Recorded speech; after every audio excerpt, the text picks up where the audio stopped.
हे दुख हरनी दुख हर वाली माही के शरण में आयल छी।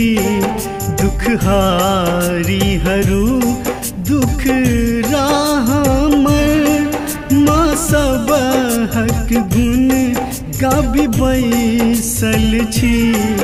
हे दुख हरनी दुख हर वाली।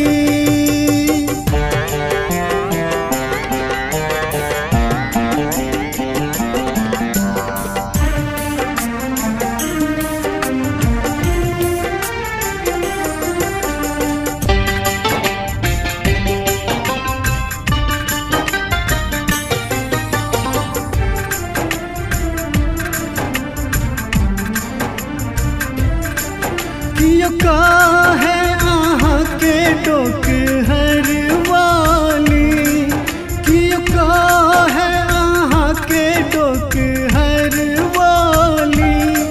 कियो दुख हरनी गौरी शंकर, कियो दुख हरनी गौरी शंकर।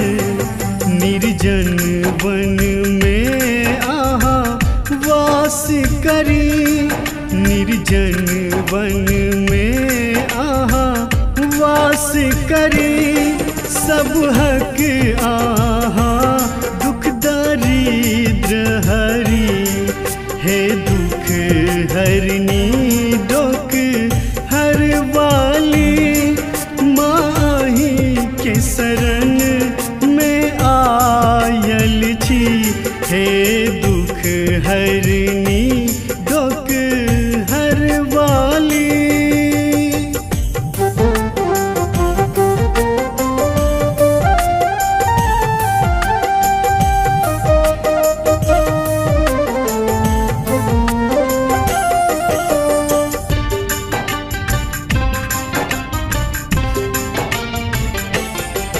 ममता मैं राज राजेश्वरी छी।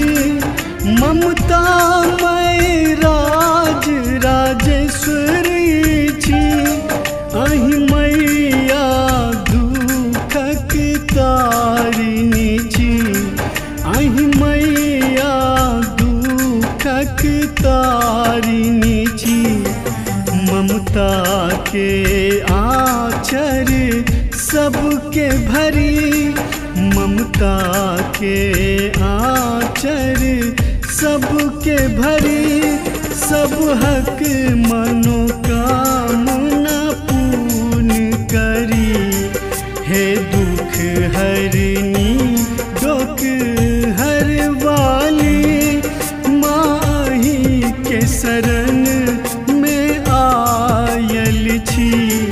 हे दुख हरनी दुख हर वाली।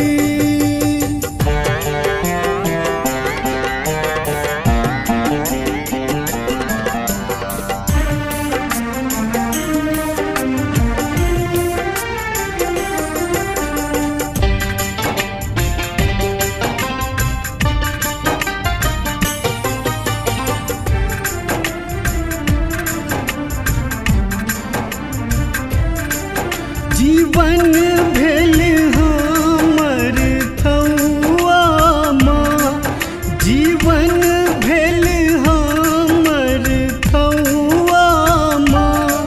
छी अहीं के हम बौआ माँ, छी अहीं के हम बौआ माँ। ई बात अहाँ कोना बिसरि गेलहुँ, ई बात अहाँ कोना बिसरि गेलहुँ। पुत्र अवनीश के अहाँ सुधी ने लेलहुँ। हे दुख हरनी दुख हर वाली माही के शरण में आयल छी। हे दुख हरनी